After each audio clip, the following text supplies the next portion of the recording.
3.7 Permit to work system. Before moving forward, we must first understand the definition of permit to work system. A permit to work system is a formal documented safety procedure forming part of a safe system of work which ensure that all necessary actions are taken before, during and after particular high risk work. The high risk nature of the work is the key feature that these type of work have in common, which make them subject to permit control. If the work is not carried out in precisely the right way, then workers and others may be killed. The aim of the permit system is to focus everybody's attention on the high risk nature of the work to ensure that the correct safety precautions are in place before, during and after the work. All the people who need to know about the work do actually know about it or not. The sort of high risk work that would normally be controlled by a permit system includes hot work which involve naked flames or creation of ignition source, work on high voltage electrical system, confined space entry, work on operational pipelines, excavating near buried services, maintenance work on large and complex machineries and work at height. Moving forward towards the operation and application of permit to work system. A permit to work system is a management system that is supported by and make use of permits which are paper documents or electronic documents. Permit to works are formal documents specifying the work to be done, hazards and the precautions to be taken. The permit provides a clear written record signed by a responsible manager or supervisor that all foreseeable hazards have been considered and all the necessary actions have been taken. It must be in the possession of the person in charge of the work before work can commence. The general details to be included on a PTW reflect the operation of the permit system and can be summarized as: the first issue. In issue, we write description of the work to be carried out, we write the date and time of issuance and the duration over which permit will be open. We do assessment of hazards associated with the job and also control required such as isolation, PP, emergency procedure, and we take endorsement by the signature of the authorized person who is issuing the permit. The second one is receipt. In receipt, signature of the competent person accepting the permits are required. And the third one is clearance.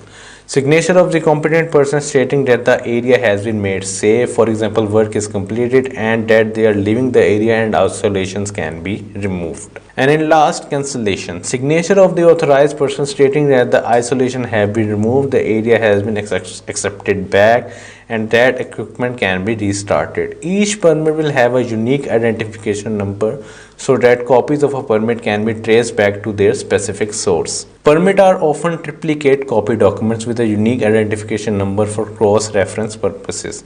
The operation of a permit often follows a sequence as indicated by the sections of a PTW in a following way.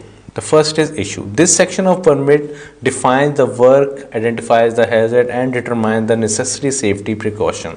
An authorizing manager must complete this section.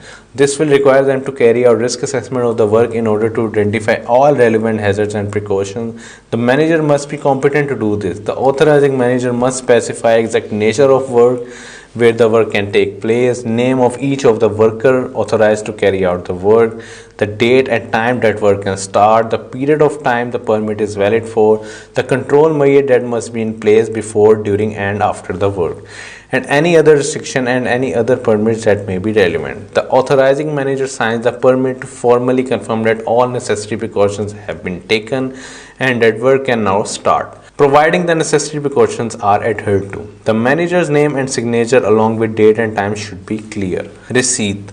Here the handover process to allow work to start is formalized. The worker sign the permit to formally confirm that they understand all the hazard, risk and precaution and that they will comply with all necessary control measures. Name should appear clearly in capital letter with signature, date and times. Clearance and return to services.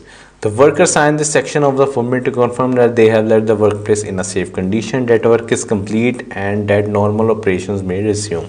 And then cancellation. The authorizing manager signs this section to accept the handback of the workplace from the worker. This also has the effect of cancelling the permit so that no further work can take place under its authority. And then extension. This section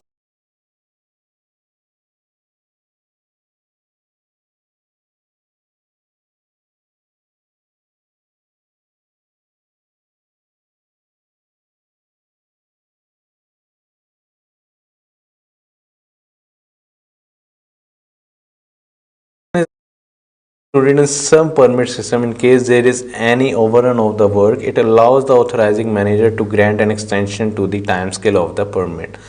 Permits are often issued in triplicate. One copy is displayed in the work area where the work is taking place. One copy stays with the authorizing manager. One copy is displayed in a central location, often on permit board, where other permits are also displayed for clear communication. Remember that a permit work is just a piece of paper. It does not ensure safety. What ensures safety is the management system that it represents. In some cases, permits are treated simply as unnecessary paperwork to be filled in because someone at head office says so.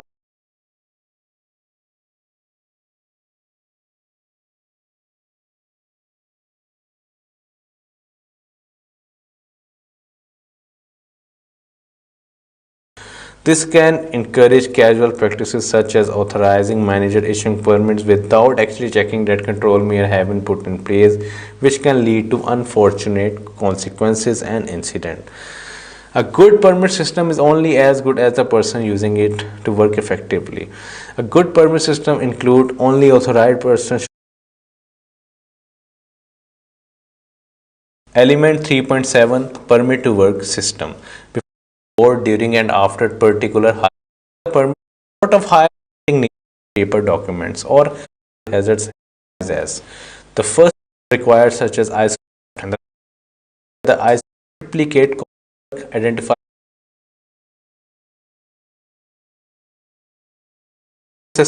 the hazard risk and precaution and further work can take place under its authority. And then extension, this section is included in some is the management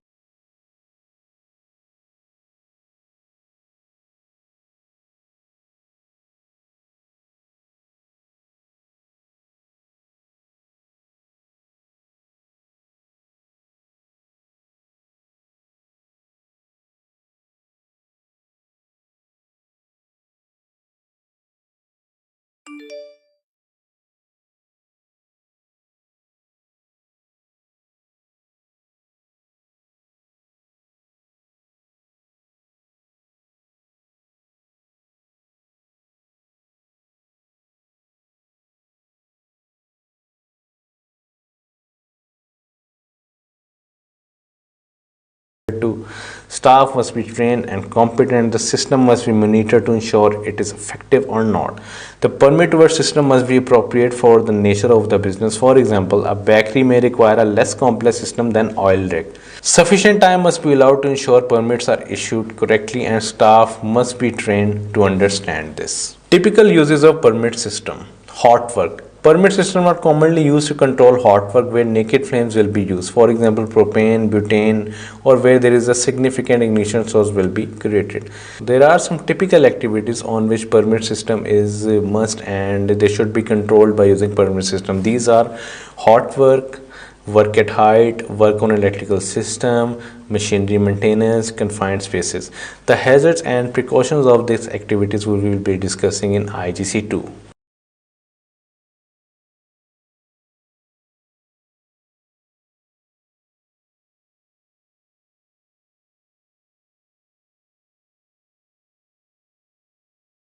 Three point eight